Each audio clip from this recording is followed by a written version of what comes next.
Tahminen billahi. Daha çok Reşit'im. Hiç dünyada Bunlar gün mektepten gelecekler, görmeyeyim bu falan. konuda. Hayır Reşit. Sen benim izleyle bağlamıydın. Hayır Reşit. Sen benim dert ortağımıydın. Ay balam.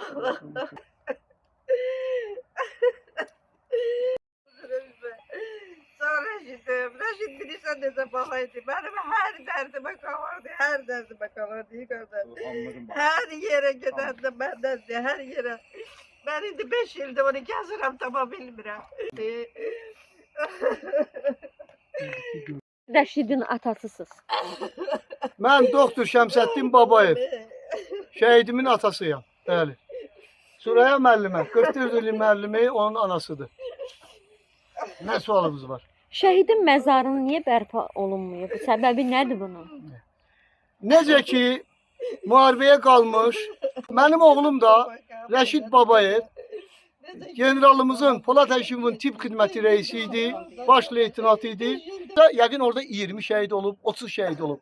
İlk Müdafiə Nazirliyinə və mənə deyir ki, ata, sən raportu artıq apar. Beləliklə 22 oktyabrda raportu aparıram ki, mənim oğlum psixi vəziyyəti dəyişib, pis vəziyyətdədir, bədəni xəstədir, başı gecələnir, yıxılır.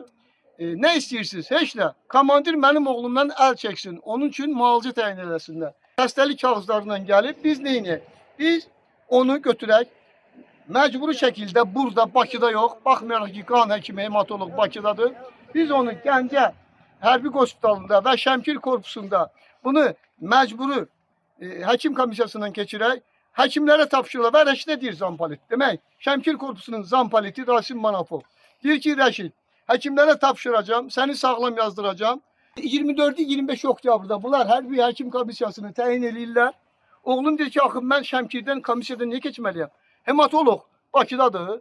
Mənə də hələ 17-si avqustda həkim yazıb ki, sən getməlisən Bakıda hematoloqun müayinə müalicəsindən keçməlisən. Və o bursa həkimlər də bizi tanıyırlar. Əmisi böyük postda olub hərbi hospitalda. Misal üçün 4 ildir bizi fırladır, bizi qəbul eləmir.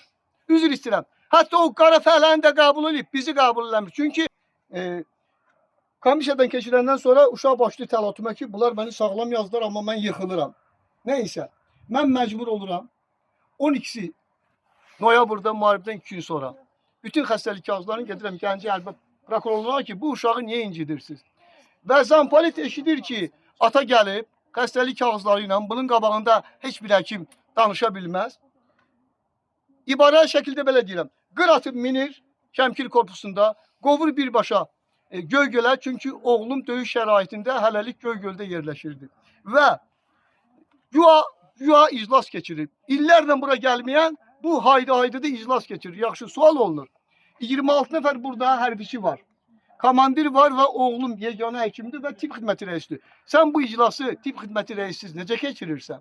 Demək ki, cavab burada meydana çıxır. 1. Əgər mənim oğlum xəstə olubsa, gəlməyibsə iclasa, sən mənim onun üçün həkim çağırmalıydın. 2. Sən həkim çağırmamısan, Rəşadat Muxtarov iclası davam eləyib. Bu çıxıb, əlcək giyinib, girib hərbi maşına. Bunun cırılmış paltarları yandırılıb. Subutlardır, aydındırmı? Mən Gəncə prokurorluğunda oturmuşam. Baş müstəntiq Elin Hacızadə mənlə danışır, işi ayırt eləyirik. Görürəm ki, mənim oğlumun ağlı başından çıxmayıb, amma vəlvələ içərisindədir. Sevinirəm ki, ağlı başındadır. Mən də dünya səviyyəli bir psixoterapevtəm. Mən sağaldaram oğlumu. Əsas odur ki, bu sağ çıxdı müharibədən. Və saat 7-də zəng gəlir. Bu 3-5 dəqiqə danışır, ibarəli şəkildə, belə qəribə danışır, mən başa düşmürəm. Və deməmişkən, buna deyirlər ki, bəs, ata ki, Göygölə gələcəkdir sabah, axşamdır, özdə hərbi vəziyyətdir, indi bunu buraxmazlar. Geçsin Yeni Gəncədə gecələsin, səhər də gələr, bəs Toğanalı kəndində oğlunun bəs məsələsini araşdırar. Mənə xəbər vermirlər. Mənə nə deyir? Doktor, bilirsiniz, sizlə tanış olduq, oğlunuz da talantlı uşaqdır. Mənim də anam həkimdir, bəs məkandır. Bəs mənim də pis oluram. Mənim yoldaşımdır zəng eləyən, deyir ki, kombi xarabdır. Görürsünüzmü? Bakıda hava yaxşıdır, siz bura sapoqla gəlmişsiniz, soyuqdur bura. Mən usta tapıb kombi ustasını aparmalıyam evə. Beləliklə məni yola salır. gece saat 11'də mənə zəng edirlər. Niyə görə? 7 ilə 11 arasında bütün postlara mən oğlum Rəşidin həkim yoldaşlarla institutda oxuyanda kömək eləmişəm, onların malcəsi ilə məşğul olmuşam. Hamısına deyirlər ki, kim Rəşidin atasını tanıyır, ona telefonda belə baş sağlığı versə, sizi vətən xaini çıxardacaq. Saat 11'də mənə zəng olur. Hardasınız dedim, bilmirsiniz hardayam. Yox, bilmirik. Dedim, mən Yeni Gəncədə gecəliyib oğlumun yanına. Rəşid vəfat edib. Niyə? Deyə bilmərik. Gəlin gecə ilə. Yox, Rəşid 5 saniyəyə vəfat elədi.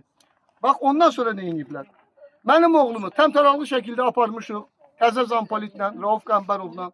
Gəncədə yumuşuq məsciddə, bayrağa bükmüşük. Təntənəli şəkildə gətirmişik. Amma hərbi hissədən ondan sonra heç kəs gəlməyib. Bu belə. Və mən də fikirləşirəm ki, biz Yasamal qəbirstanlığında, şəhidlərin yanında, generalın yanında onun tibb xidməti rəisini dəfn eləyəcəyik. Və Rasim Manafov gizli nömrədən zəng edir. Yasamal rayon icra hakimiyyətinin icra başçısı Elşad Həsənova.